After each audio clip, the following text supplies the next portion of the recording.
Good morning ಎಲ್ರಿಗೂ.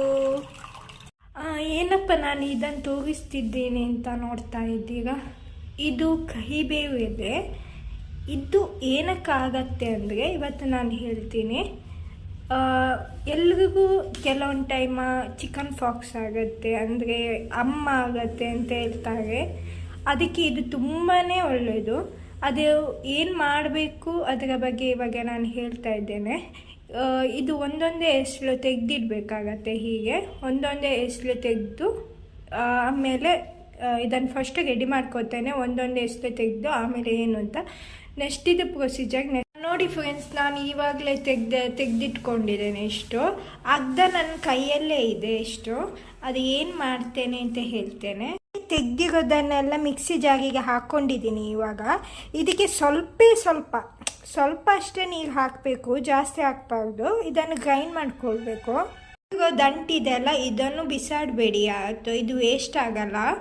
ಇದನ್ನು ನೀರಿಗೆ ಹಾಕ್ಬಿಟ್ಟು ಬಿಸಿನೀರು ಕಾಯಿಸೋಣ. ಅದಕ್ಕೆ ಹಾಕೋಕ್ಕಾಗತ್ತೆ ಇದು ಸ್ಥಾನಕ್ಕೆ. ಉಳಿದಿರೋದನ್ನು ಹೀಗೆ ಹಾಕ್ತೀನಿ, ಇದಕ್ಕೆ ಮಡಿಕೆಗೆ ಹಾಕ್ತೀನಿ. ನೀರು ಕಾಯಿಸೋಣ ಸ್ಥಾನಕ್ಕೆ. ಇದು ಆಲ್ರೆಡಿ ಇದೆ, ಇದು ಮುಂಚೆದು. ಏನಕ್ಕಂದರೆ ಇದು 3 days ಅದರದ್ದು ರಸ ಬಿಡಲ್ಲ, ಹಾಗೆ ಇರುತ್ತೆ. ಇದು ಆಲ್ರೆಡಿ ನಾನು ಯೂಸ್ ಮಾಡಿದ್ದೀನಿ. ಸೊ ಇದನ್ನು ಹೀಗೆ ಹಾಕ್ಬಿಡೋಣ ನೀರು ಕಾಯಿಸೋಕ್ಕೆ. ತೆಗ್ದಿರೋದಿದೆ ಅಲ್ಲ ಎಲೆಗಳನ್ನೆಲ್ಲ, ಅದು ಉಳಿದಿರೋದು ಹಾಕ್ಬಿಡೋಣ. ಇದರಲ್ಲೂ ದಂಟಲ್ಲಿ ಏನಂದರೆ ಇದರಲ್ಲೂ ರಸ ಇರುತ್ತೆ. ಏನಕ್ಕಪ್ಪ ನಾನು ಈ ಥರ ಮಾಡ್ತಿದ್ದೀನಿ ಅಂದ್ಕೊಂಡ್ರೆ, ನಾನು 2 weeks 1 weeks ಬ್ಯಾಕ್ ನನಗೆ ಚಿಕನ್ ಫಾಕ್ಸ್ ಆಗಿತ್ತು. ನೋಡಿ, ಇಲ್ಲೆಲ್ಲ ಚಿಕನ್ ಫಾಕ್ಸ್ ಆಗಿತ್ತು.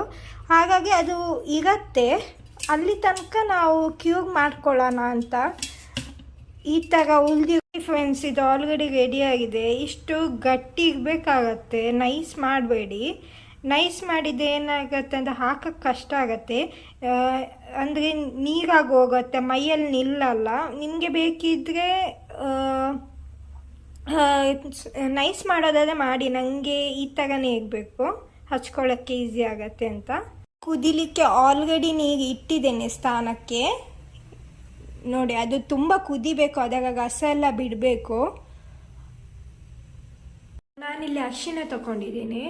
ಯಾಕೆ ಅಂದರೆ ಕೆಲವರಿಗೆ ತುರಿಕೆ ಇರುತ್ತೆ, ಅದು ನಂಜಿಯಾಗಿರುತ್ತೆ. ಹಾಗಾಗಿ ಅದಕ್ಕೆ ಕಹಿಬೇವು ಚಟ್ನಿ ಜೊತೆ ಮಿಕ್ಸ್ ಮಾಡ್ಬೋದು, ಇಲ್ಲ ಸಪ್ರೇಟಾಗಿ ಹಾಕ್ಕೊಳ್ಬೋದು. ಅದಕ್ಕೋಸ್ಕರ ನಾನಿಲ್ಲಿ ಅಂಗಡಿಯಲ್ಲಿರುವ ಅರಿಶಿನ ಅಂಗಡಿಯಲ್ಲಿ ಸಿಗುವ ಅರಿಶಿನ ತಗೊಂಡಿದ್ದೇನೆ ಗೈಸ್. ನೀವು ಪ್ಲೀಸ್ ದಯಮಾಡಿ ಆಯುರ್ವೇದಿಕ್ ಅಂಗಡಿಯಲ್ಲಿ ನ್ಯಾಚುರಲ್ ಆಗಿರುವ ಅರಿಶಿನ ಸಿಗುತ್ತೆ, ಹಾಗಾಗಿ ಅದನ್ನೇ ಯೂಸ್ ಮಾಡ್ಬೋದು. ಇಲ್ಲಾಂದರೆ ಮನೆಗಳಲ್ಲಿ ಕೆಲವು ಅರಿಶಿನ ಗಿಡ ಇರುತ್ತೆ ಕೆಲವ್ದು, ಅದರಲ್ಲಿ 2 ಕೊಂಬು ಸಿಕ್ಕಿದ್ದು ಸಾಕಾಗತ್ತೆ. ಅದು ಜಜ್ಜಿ ಮಾಡಿ ಹಚ್ಕೋಬೋದು, ಇಲ್ಲ ಅಂದರೆ ಹಾಗೆ ಹಚ್ಕೋಬೋದು. ಅದನ್ನು ಅಗ್ದುಬಿಟ್ಟು ಹಚ್ಕೋಬೋದು. ಸೊ ನಾನು ಇಲ್ಲಿ ಎಷ್ಟು ಕಪ್ ತೊಗೊಂಡಿದ್ದೇನೆ ಅಂದರೆ ಫುಲ್ ಬಾಡಿಗೆ ಹಾಕೋದ್ರಿಂದ 3 cups ಅರಿಶಿನ ತೊಗೊಂಡಿದ್ದೀನಿ. ನೀವು ಬೇಕಿದ್ದರೆ 1 cup ಸಾಕಾಗತ್ತೆ. ನನಗೆ ಮೈಯೆಲ್ಲ ಆಗಿರೋದ್ರಿಂದ ನಾನು 3 cups ತೊಗೊಂಡಿದ್ದೀನಿ. ಇಷ್ಟೆಷ್ಟು ಸಾಕಾಗತ್ತೆ. ಜಾಸ್ತಿ ಬೇಕಾದರೆ ಜಾಸ್ತಿ ತೊಗೋಬೋದು. ಎಲ್ಲರಿಗೂ ಗೊತ್ತಿರುತ್ತೆ ಆಲ್ಮೋಸ್ಟ್, ಅಮ್ಮ ಬಂದರೆ ಏನು ಮಾಡಬೇಕು. ನಮ್ಮಲ್ಲಿ ಅಮ್ಮ ಎಲ್ಲ ಹೇಳಲ್ಲ, ನಮ್ಗೆ ಗೊತ್ತಿಲ್ಲ ಈ ಭಾಗದಲ್ಲೆಲ್ಲ. ಆದರೆ ಇದು ಕಹಿಬೇವಿದ್ದು ಎಲೆ ಎಲ್ಲ ಎಲ್ಲರಿಗೂ ಆಲ್ಮೋಸ್ಟ್ ಗೊತ್ತಿರ್ತದೆ ಫ್ರೆಂಡ್ಸ್. ಓಕೆ ಫ್ರೆಂಡ್ಸ್, ಇವತ್ತಿದ್ದು ನನಗೆ ಗೊತ್ತಿರೋ ಮಾಹಿತಿ ನಾನು ಕೊಟ್ಟಿದ್ದೇನೆ.